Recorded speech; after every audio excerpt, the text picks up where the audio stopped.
I'm Graeme Dreghorn. I'm a director with Azets Wealth Management. I'm joined today by my colleague Will Bleasdale, who's also a director of Azets Wealth Management, and we're here to talk about retirement planning. So, Will, good place to start.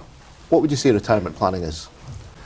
I would say retirement planning is making sure that you've got enough set aside in the pot so that when you decide to stop working, you're able to do so and able to maintain the standard of living which you're accustomed to. And then the next question, how do you do that?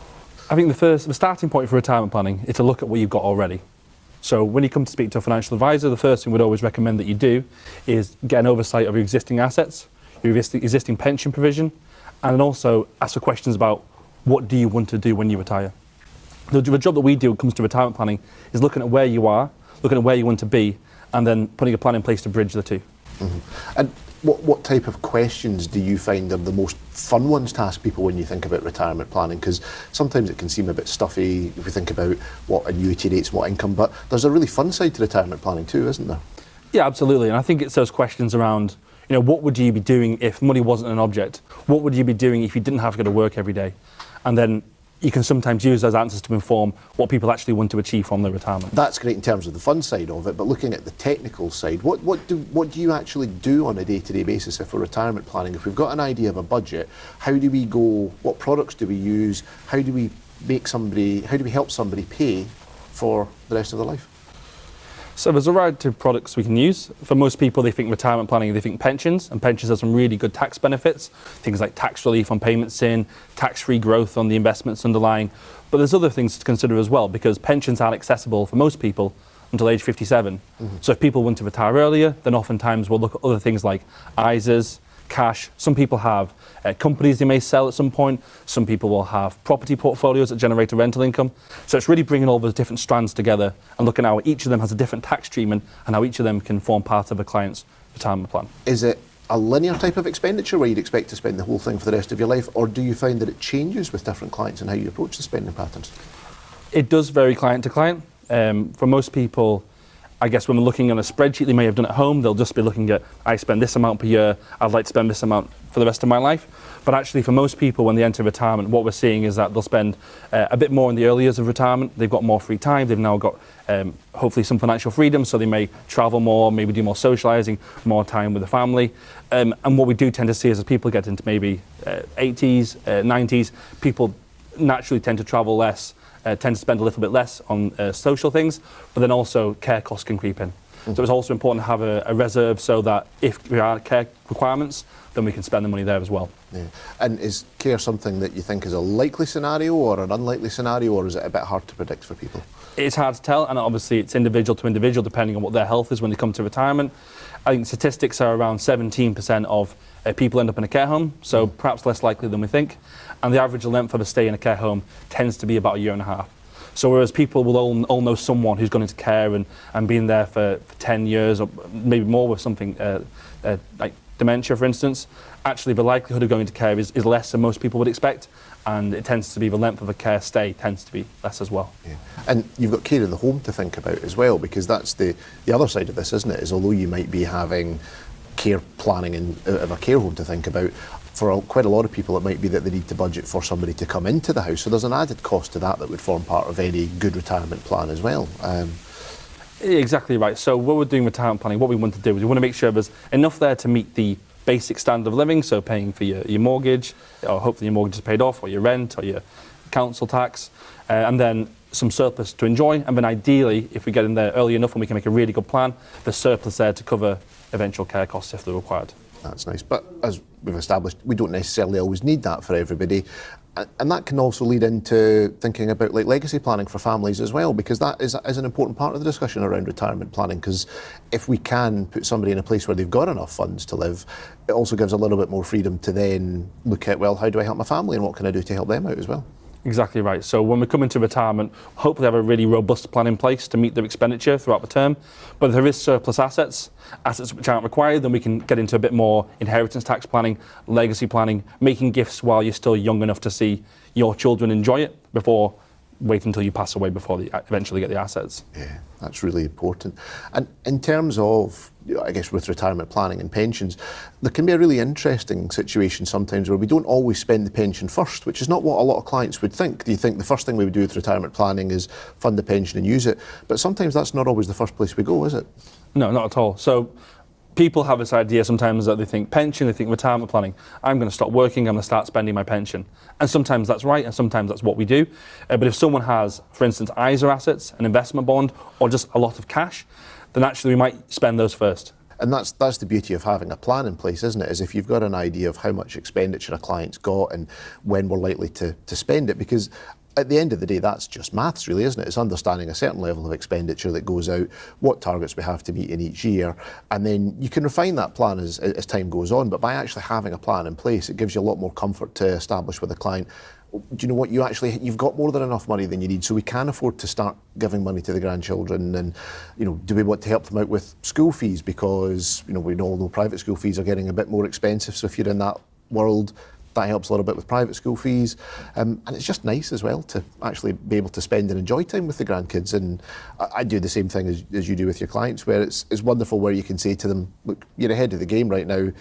Why don't you have a big treat and go away to Disneyland and take the grandkids away or do something fun? Because once money's taken care of, a lot of the time it's about memories as well. That's the really important part, and that's one of the most rewarding parts for me, certainly, of the job, is being able to help people and their families actually enjoy themselves. You work hard to build up the assets, you want to get something out of it.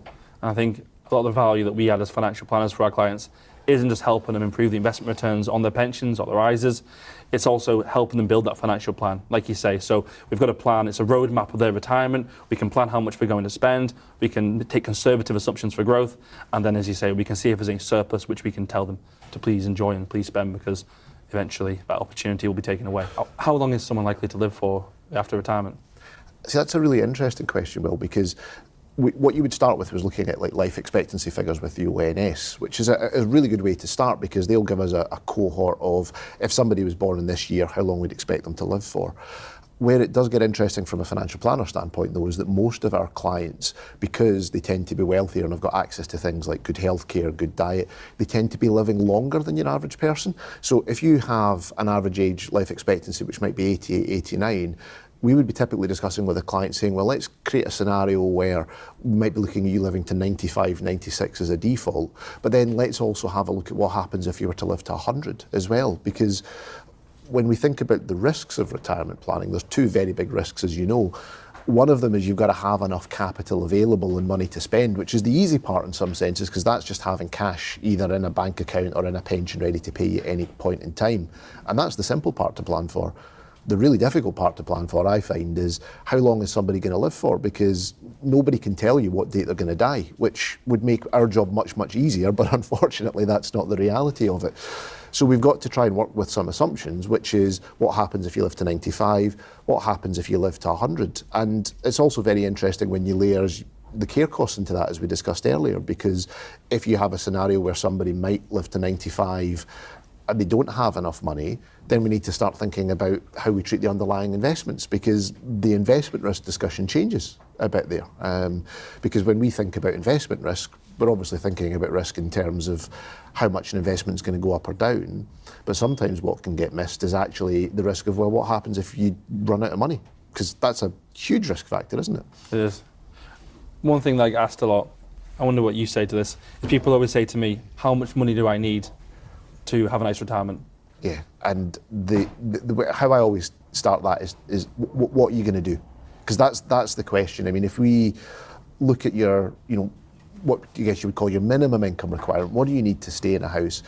That's going to be pretty consistent for as long as you live in the house. What you need to pay your bills, to eat food, to buy clothes, to do the maintenance, give or take, that'll be reasonably consistent for as long as you stay in that house. So the biggest determinant of how much money you're going to spend in retirement is all the fun stuff over and above it. It's the holidays that you want to go on. It's, do you have a second property? It's, do you want to buy a camper van? Do you want to buy a caravan? Do you want to buy a speedboat? Do you want to travel? There are so many different permutations. And I guess there's the classic 4% rule, which is, I guess, where everybody starts, which is based on some academic research which says you can afford a 4% drawdown in retirement from a pension pot. But it doesn't tend to work like that in the real world because you've got to go a step beyond that. We talked about stages of retirement. If you're retiring earlier, you're going to have a very big gap between your retirement date and your state pension age. So if you're a household where, husband and wife have both got full state pensions, you know that when you both hit 67, there's going to be £20,000 a year of income coming in. So that's a significant amount of money for most people. So you might have a really big drawdown up to that point if you retire early. But if you retire very, very late, or if you retire at state pension age, you might not have anything at all.